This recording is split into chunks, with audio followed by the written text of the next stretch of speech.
mendengar Bethany Channel dan semua umat Tuhan di berbagai negara yang mendengarkan channel ini. Shalom, selamat beribadah, selamat kita bertemu dengan Tuhan dan kita bisa menjumpai Tuhan dalam kasih Tuhan di tengah situasi yang mungkin kurang baik secara manusia, tetapi semua ada dalam kontrol Tuhan. Kita akan mendengar firman Tuhan hari ini dan kita berdoa dulu sebelum kita mendengar firman supaya kita diberikan pimpinan dan kuasa untuk mendengar dan melakukan firman Tuhan tersebut. Mari kita berdoa, jemaat yang kasih Tuhan. Bapa di dalam surga, kami berdoa bersama memohon urapan Tuhan turun di tengah kami, menolong kami, memimpin kami, membebaskan kami dari kuasa gelap, membebaskan kami dari ikatan-ikatan yang menghalangi firman-Mu, dan diberikan kuasa untuk mengerti, dibukakan hati dan pikiran kami, dan juga diberi kuasa untuk melakukannya dalam kehidupan kami sehari-hari. Sehingga kami menjadi pelaku firman di tengah situasi apapun. Situasi baik maupun tidak baik, bahkan sangat tidak baik sekalipun. Kami tetap menjadi pelaku firman. Berfirmanlah ya Tuhan, pimpin kami Roh Kudus. Karena Roh-Mu, Roh Kuduslah yang membuatnya menjadi hidup, menjadi sempurna firman itu. Karena firman itu ada dalam penyertaan dan pertolongan-Mu. Terima kasih Tuhan, kami serahkan pemberitaan firman pada pagi hari ini ke dalam tangan pertolongan Tuhan. Amin. Shalom Bapak Ibu yang kasih Tuhan. Hari ini saya akan membicarakan satu topik pendewasaan iman kita tentang menjadi manusia baru. Tentu orang bertanya kepada saya, Pak, di tengah situasi yang sangat sulit ini, pandemi yang luar biasa, banyak orang yang terpapar, banyak orang yang mengalami kematian, dan kemudian banyak orang yang berduka. Kok Pak Pendeta berbicara tentang manusia baru?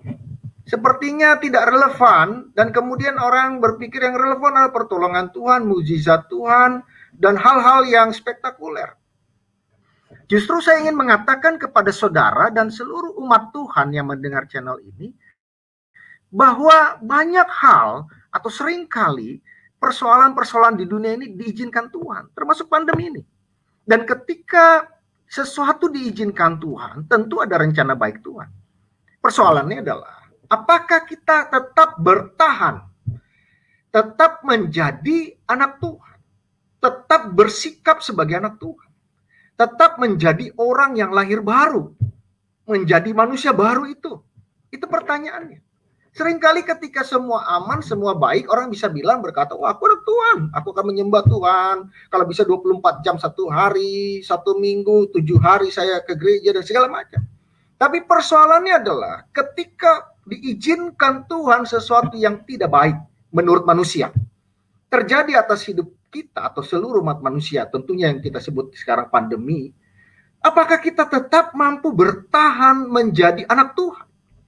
Menjadi pribadi yang baru, menjadi orang yang berbeda karena anugerah Tuhan. Nah, ini yang jadi pertanyaan buat kita sekalian. Jadi kita harus paham itu. Kenapa Pak Pendeta mau bicara tentang menjadi manusia baru?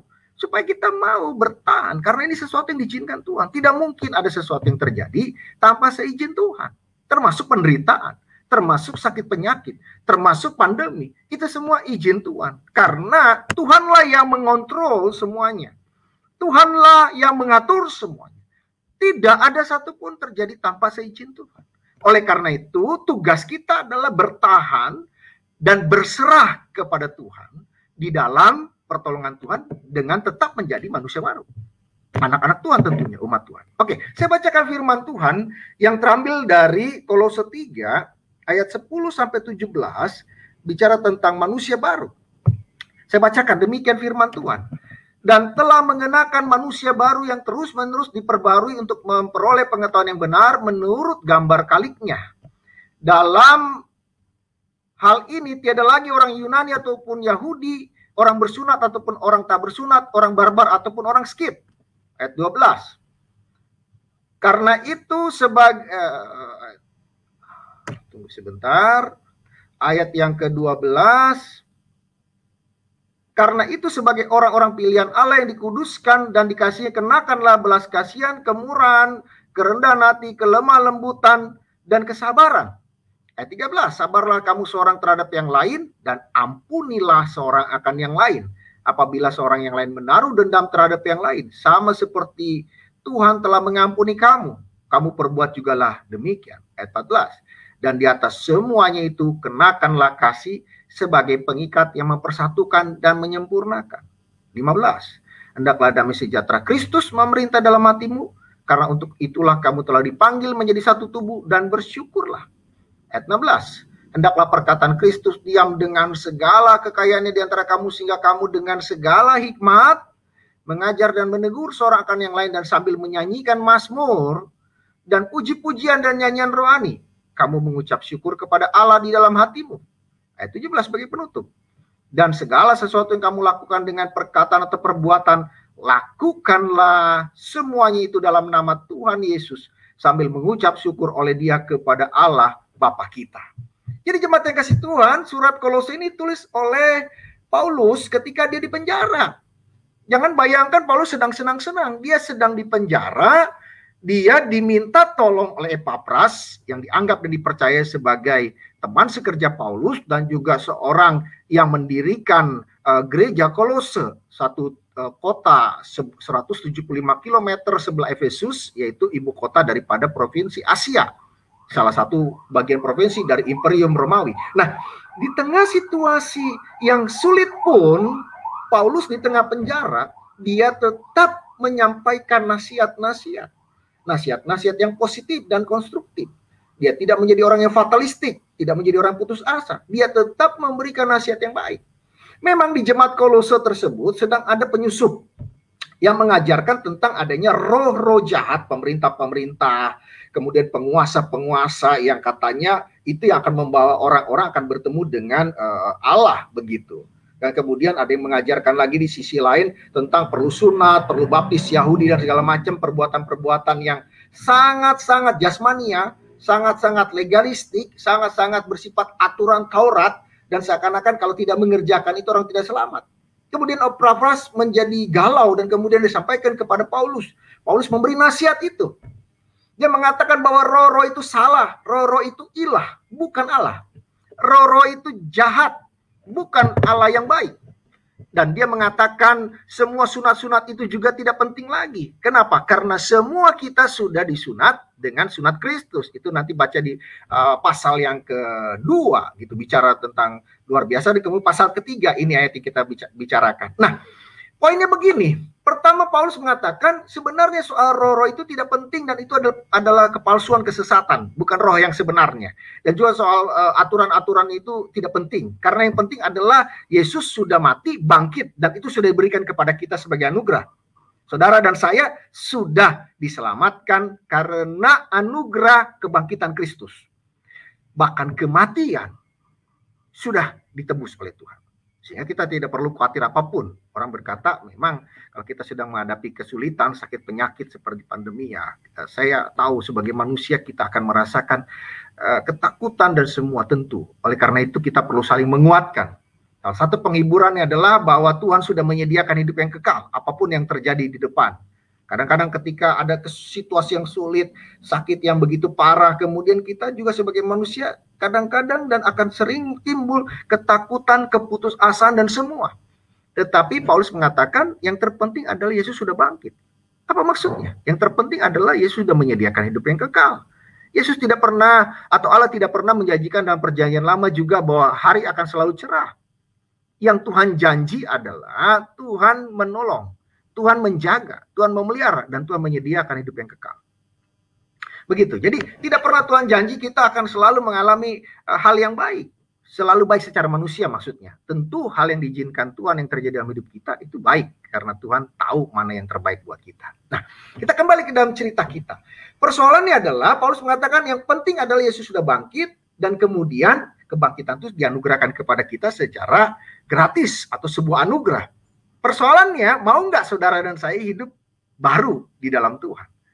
Herannya, Paulus mengatakan, heran kamu itu tetap senang dengan yang namanya manusia lama.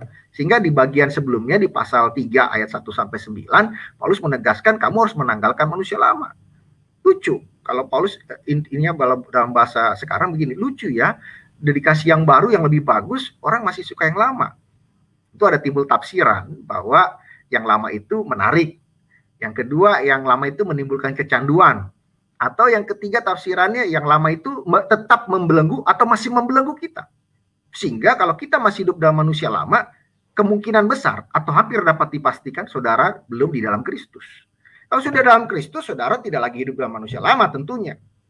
Kejahatan, keserakahan, iri dengki, dendam, kemudian kemaksiatan, percabulan, dan semua. Bahkan di ayat-ayat yang pasal Kolose 3 ayat 1-9 bilang percabulan itu adalah engkau suka hubungan sejenis, kemudian suka hubungan yang tidak dalam pernikahan atau dengan binatang. Itu kata porneia. Paulus tegas itu mengatakan, kalau kamu sudah dalam Kristus, tandanya bukan soal sunat, bukan soal baptis, bukan soal roh-roh itu, apakah kamu sudah hidup baru di tengah situasi apapun. Dan Paulus ingin mengatakan, aku saja dalam penjara, yang hidupku tidak jelas kapan akan mati, dan aku sedang dalam keadaan yang terbelenggu, dan keadaan yang sulit, aku tetap harus menjadi manusia baru. Itu yang kuajarkan kepadamu. Seperti Paulus ingin mengatakan demikian. Oleh karena kita mau belajar hari ini, bahwa kita harus menjadi manusia baru. Apa saja sih bukti manusia baru itu? Nah, kita mau sampaikan. Paulus mengatakan, kalau engkau benar-benar manusia baru, engkau harus punya beberapa ciri khas. Beberapa ciri khas. Ini saya catat cukup banyak gitu ya, tapi saya akan cepat. Satu, kamu harus punya belas kasihan. Compassion. Compassion itu apa? Belas kasihan itu apa? Turut merasakan kebutuhan, kesusahan orang lain. Turut merasakan kebutuhan, kesusahan orang lain. Nah, kalau ada orang yang susah di tengah pandemi begini, saudara mengaku manusia baru, saudara mengaku orang Kristen, Pak, saya sudah berbahasa roh, saya sudah baptisan ini dan itu dan segala macam sudah pelayanan. Tapi ngeliat orang susah, saudara tidak tergerak, saudara tidak punya belas kasihan, saudara belum manusia baru. Saudara justru di tengah pandemi ini, tunjukkan kau saudara, bahwa saudara adalah manusia baru. Tunjukkan saya juga, bahwa kita adalah manusia baru. 2 hari yang lalu saya sedang beli roti di Holland Bakery. Kemudian saya keluar, kemudian ada seorang tukang kue semprong-semprong yang di itu, Pak, tolong beli dong Pak, saya gitu, tolong beli Pak, udah malam belum ada yang beli, gitu. Kasihan orang cukup tua. Kemudian saya tetap masuk ke mobil, tapi sampai di mobil saya bilang, loh, saya kok enggak ini ya, gitu ya. Saya keluar lagi, saya cuma kasih beberapa ribu, memang nggak banyak, tapi saya bilang, Pak, ini Pak ya buat Bapak, gitu. Saya kasih beliau, gitu. Dan beliau senang sekali sampai saya keluar pergi, gitu ya. Dia tetap melihat saya. Kadang-kadang kita pikir saya orang hebat, saya orang Tuhan, saya udah ini, tapi kita nggak punya belas kasihan. Kita nggak punya kemurahan belas kasihan kepada orang lain di tengah pandemi ini. Kita bukan anak Tuhan. Kita bukan anak Tuhan. Kita harus tunjukkan bahwa kita punya belas kasihan. Justru tengah pandemi ini kita harus tunjukkan kita punya belas kasihan, menolong orang lain yang susah, yang sulit dan segala macam. Itu harus kita tunjukkan. Yang kedua, kemurahan. Kemurahan itu ada dalam 2 Korintus 6 juga ayat 6, ada Galatia 5 ayat 22, ada di Efesus 2 ayat 7. Apa itu bedanya kemurahan dengan belas kasihan? Kemurahan itu dalam bahasa aslinya kalau terjemahkan itu kita punya sikap siap menolong orang lain, suka menolong orang lain, kedua siap menolong orang lain, gitu ya. Jadi yang namanya kemurahan itu artinya suka dan siap menolong orang lain. Wah, ini justru pandemi ini menjadi arena anak-anak Tuhan menunjukkan kemurahannya. Jangan kalah. Jangan, dia bukan anak Tuhan, dia bukan orang Kristen, kita tidak usah tunjukkan. Tunjukkan kepada semua orang. Kristus sayang kepada semua orang. Yesus sayang kepada semua orang. Kau dan saya menjadi agennya Tuhan untuk menyatakan kemurahan itu. Tolong mereka, siap suka. Kemarin 2 hari lalu saya bukan hari Rabu pagi, sekitar 4 hari yang lalu, saya nonton di TV di daerah Komering. Sedang di daerah yang harus di tengah di salah satu pulaunya itu ada seorang tua yang kena COVID dan kemudian sesat. Nah, kalau mau dibawa ke rumah sakit, dia harus dibawa pakai gerobak, kemudian masukkan ke perahu, perjalanan 45 menit, baru masuk ke kota Komering, kemudian dari pelabuhan kecil itu harus dibawa sekitar 500 meter ke rumah sakit. Nah, dengan sigap seorang polisi Bambin Kamtipmas kalau tidak salah, memakai APD, langsung dia bawa bapak ini pakai gerobak. Saya nonton itu, pakai gerobak dibawa. Kemudian dia sewakan perahu yang kecil, 45 menit jalan sampai di pelabuhannya, dia gendong bapak tua itu, dia gendong bawa ke rumah sakit, gendong 500 meter. Luar biasa. Bapak Ibu yang kasih Tuhan, di tengah pandemi ini, yuk kita semua satukan langkah kita bersama-sama bangsa kita ini. Tunjukkan kemurahan-Mu sebagai anak Tuhan. Suka, siap menolong. Kalau ada yang sulit, kau tolong. Jangan kau jauhi, jangan kau tidak peduli. Kau punya kekayaan, kau punya kesehatan, kau punya kelebihan dan semua, tolong. Tadi pagi saya dengar ada satu anak umur berapa itu, masih kecil, papa mamanya meninggal karena COVID dalam waktu beda beberapa hari. Saya bingung. Saya bilang kalau saya punya kemampuan saya tolong, saya jadikan anak asuh. Cuman saya belum punya kemampuan sampai tahap seperti itu. Kasihan, banyak sekali. Inilah arena kita menunjukkan kita manusia baru. Berbelas kasihan, punya kemurahan.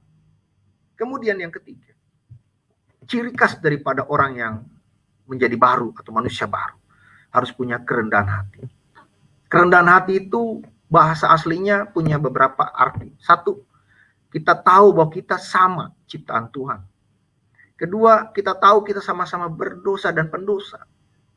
Kemudian kita juga hanya bisa lepas karena anugerah Tuhan.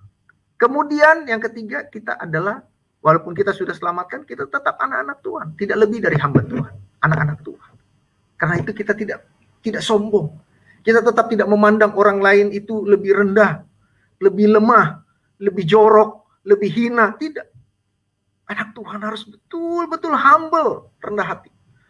Tidak ada yang sombong, maaf ya, saya sehat karena saya jaga prokes dan ini. Seakan-akan orang yang terkena COVID adalah orang yang pasti salah, pasti tidak menjaga prokes dan segala macam. Kita tidak tahu sekarang ini pandemi dan virus ada di mana-mana. Kita tidak bisa menjudge, tidak bisa menghakimi orang yang terkena adalah orang yang pasti salah, orang yang tidak dijaga Tuhan, orang yang aib, orang yang berdosa. Jangan, itu salah. Kita semua tidak tahu, kalaupun kita diberikan saat ini masih sehat, tidak terpapar, kita bersyukur. Tapi kalaupun terkena, kita harus mendoakan dan mengetahui bahwa ada rencana Tuhan atas orang tersebut. Jangan pernah kita menghina orang lain dengan keadaan kita mungkin kita lebih baik daripada orang lain. Jangan. Justru di tengah pandemi ini, anak Tuhan harus sungguh-sungguh rendah hati. Tunjukkan kebaikan kepada orang lain. Tunjukkan kemurahan belas kasihanmu kepada orang lain. Dan tidak menghakimi orang lain. Kemudian yang keempat, kita punya kelemah lembutan. Apa itu? Kita bisa merespon semua yang terjadi dengan baik, dengan positif. Atau saya sering sebut dengan positif dan konstruktif. Begitu. Maksudnya bagaimana? Oh, di tengah pandemi ini, Bapak Ibu yang kasih Tuhan, di tengah kesulitan, banyak orang yang emosional, banyak orang yang tensinya naik karena ekonominya sulit, dan kemudian secara global di seluruh dunia ekonomi tergencet, tergerus, sampai minus tingkatnya, kemudian mendapatkan apa-apa sulit, mendapatkan obat sulit, mendapatkan makanan harus tinggi, kemudian dia tidak punya pekerjaan atau harus di PHK atau harus WFH, kemudian tidak mendapatkan gaji secukupnya, dan semuanya membuat orang menjadi punya darah tinggi, bukan darah tinggi dalam pengertian tensi saya, tapi punya emosional yang tinggi. Di sanalah anak Tuhan harus bisa menunjukkan saudara dan saya punya kelemah lembutan, meresponnya dengan positif. Kalau ada saudara-saudara kita, kalau ada teman-teman kita, ada teman-teman sekerja kita yang menjawab, yang mengatakan sesuatu dengan sesuatu yang tidak positif, mungkin dengan emosional, kita harus meresponnya dengan positif. Sampaikan dengan baik, hadirkan kebaikan Tuhan, hadirkan damai sejahtera Tuhan dimanapun kau berada. Kau menjadi pendamai dan saya. Inilah arena yang baik, waktu ini waktu yang sangat indah buat saudara dan saya untuk menyatakan engkau dan saya adalah manusia baru. Kemudian yang kelima, ada kesabaran. Kesabaran dalam 2 Korintus 6 ayat 6, Galatia 5 22, Efesus 4 ayat 2, 2 Timotius 3 ayat 10 dan 2 Timotius 4 ayat 2. Apa itu maksudnya kesabaran? Kesabaran adalah kekuatan bertahan menghadapi penderitaan. Kekuatan bertahan, endurance kita, daya tahan kita menghadapi penderitaan.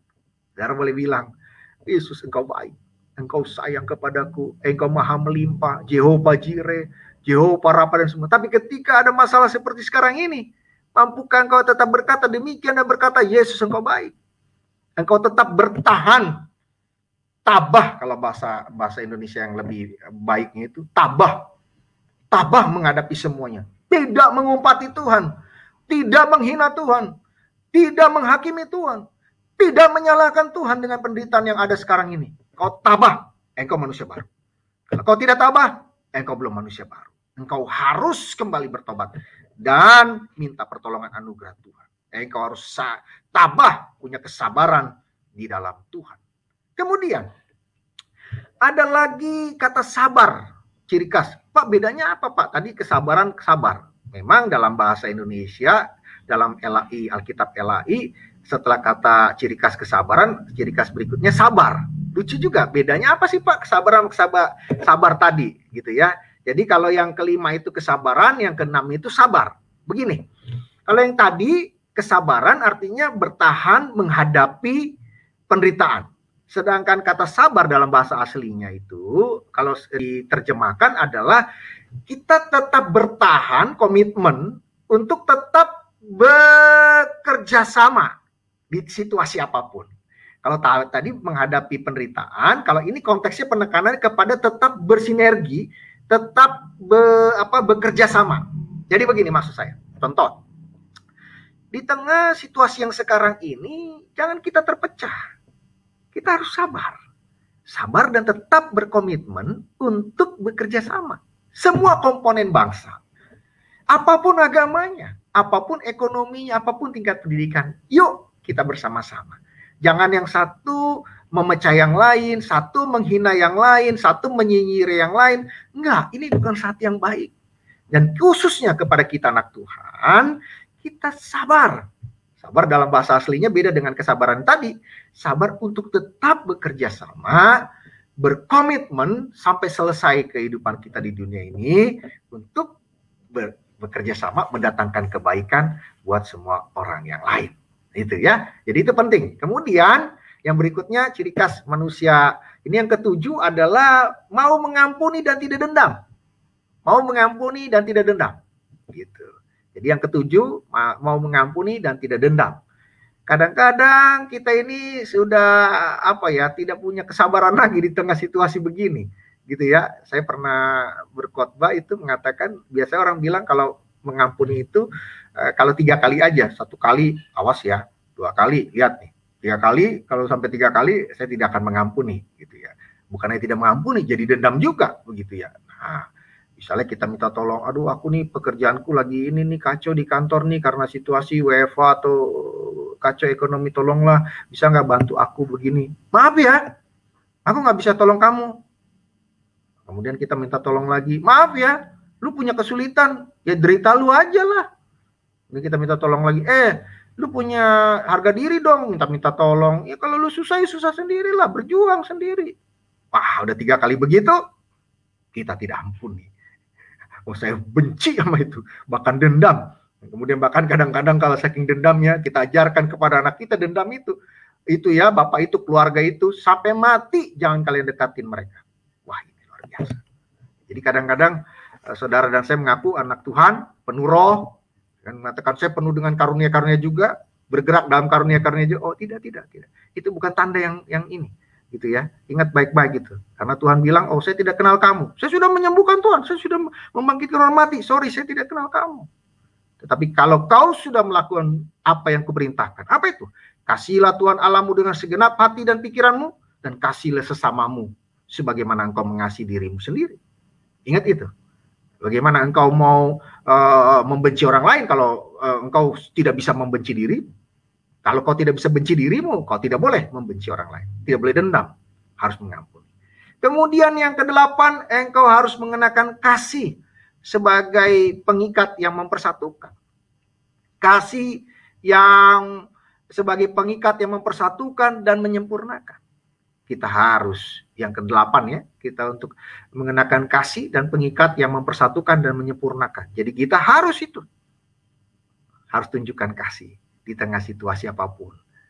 Jangan terpecah, jangan oh kamu gereja lain, saya kan gereja ini, oh kamu gereja lain, saya tidak akan bantu, saya akan tolong kalau kita satu sinode, satu organisasi, satu golongan, satu, ya kalau kamu bukan orang Injili, oh kamu bukan orang gereja mainstream, oh saya nggak akan tolong, nggak akan ini, oh tidak. Kasih itu, kasih Tuhan itu menolong semua.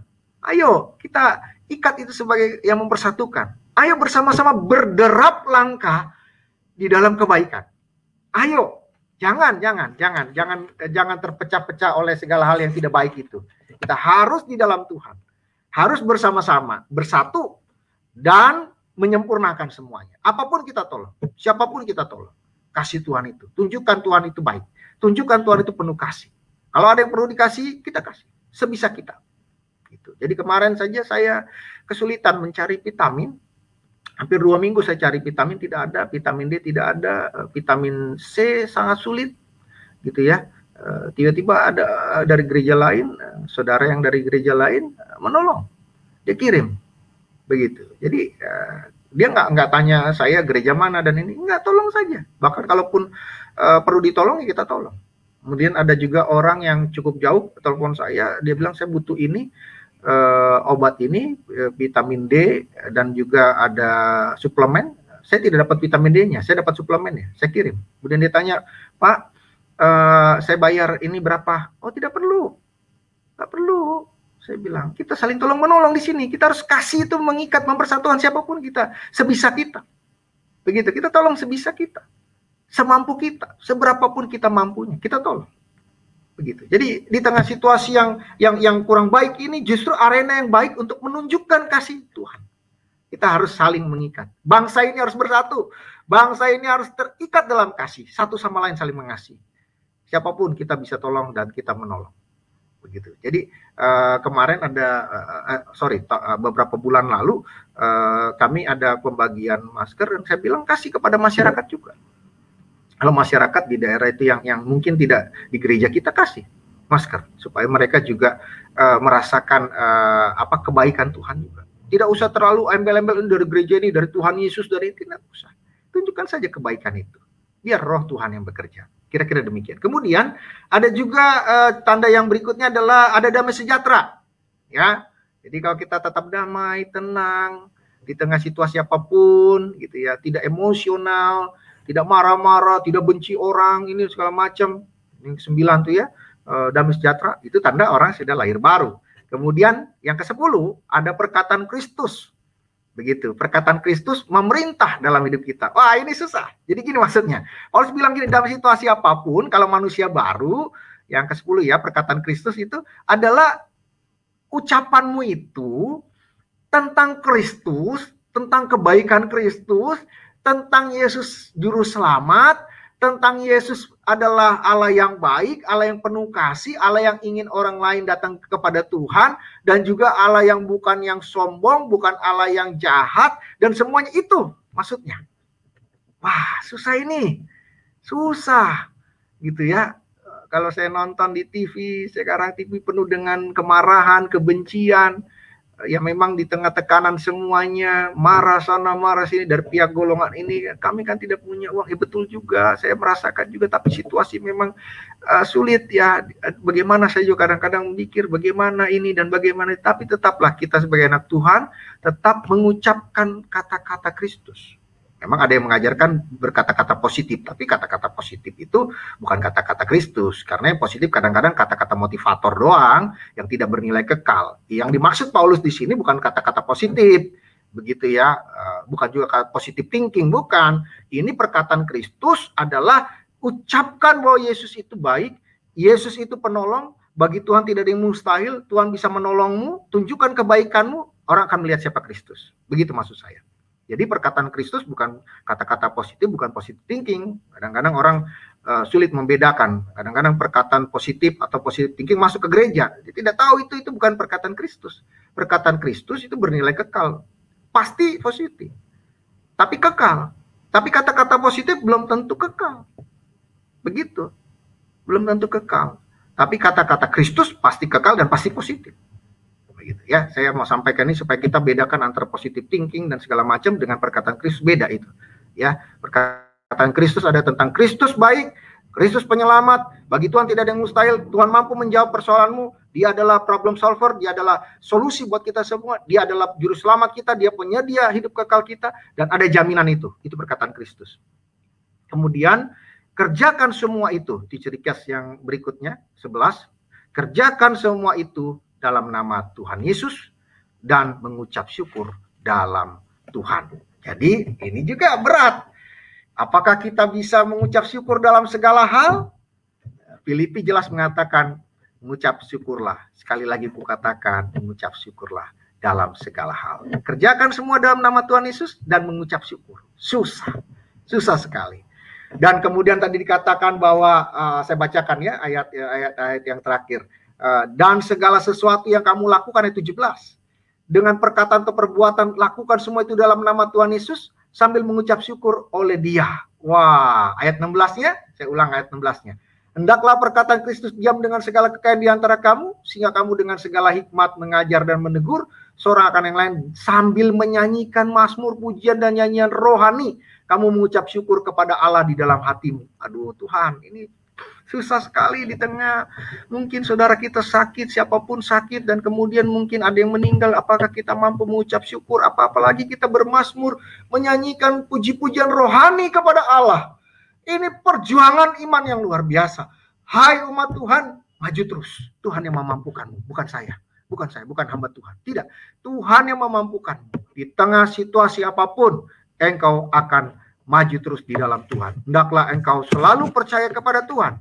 Dan jadilah orang yang manusia baru. Sehingga nanti ketika engkau melakukan itu semua, apa sih tujuan akhirnya menjadi baru, manusia baru? Engkau akan dimuliakan Tuhan. Nanti baca di Kolose 3 ayat sebelumnya, ayat 4. Begitu ya, engkau akan dimuliakan bersama dengan Tuhan. Bapak Ibu yang kasih Tuhan, saya tahu kesulitan kita semua. Saya tahu banyak orang yang sakit dan terpapar. Saya tahu banyak orang yang meninggal dan keluarga kita, orang kita sayangi. Mungkin anak kita atau saudara kita semua. Saya memahami itu dengan baik. Saya tahu situasi ini tidak baik. Tetapi justru di tengah yang tidak baik ini, juga seperti Paulus di tengah penjara. Dia tidak tahu kapan dia akan mati, kapan dia akan dipancung, kapan dia akan mengalami penderitaan kematian tersebut. Tapi dia tetap mengatakan, bermazmurlah kamu, menyanyikanlah pujian, ucapkanlah syukur. Damai sejahtera itu, sukacita, perkataan Kristus itu tetap ada di dalam hati dan pikiran. Ucapkan yang baik, tunjukkan kebaikanmu, belas kasihan, kemurahan, kerendahan hati, kemudian kelemah lembutan, kesabaran, sabar, pengampunan, dan juga ketidakdendaman, kasih, dan semua itu tunjukkan. Maka engkau akan dipermuliakan Tuhan pada saat Dia datang kedua kali.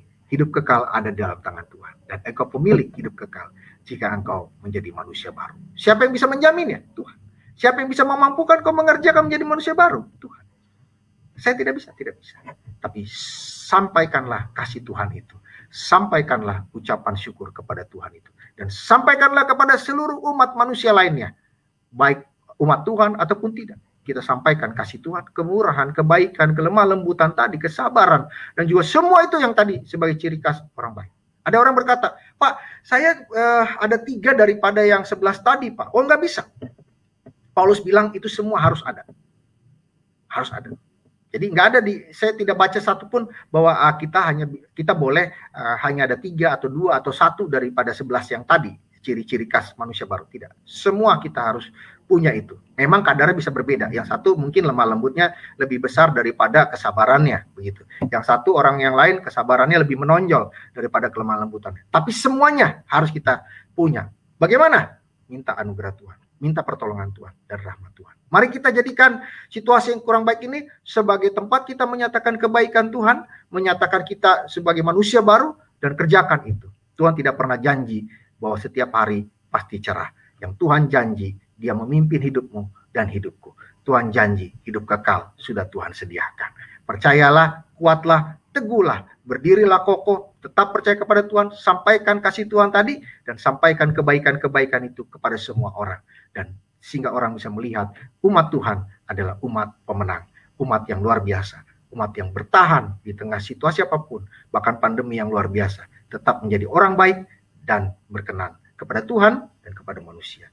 Kiranya kita semua menjadi umat Tuhan yang baik, tetap teguh umat Tuhan, maju terus, Tuhan yang menguatkanmu, bukan saya. Anugerah Tuhan yang membuat engkau teguh, dan percayakan hidupmu kepada Tuhan.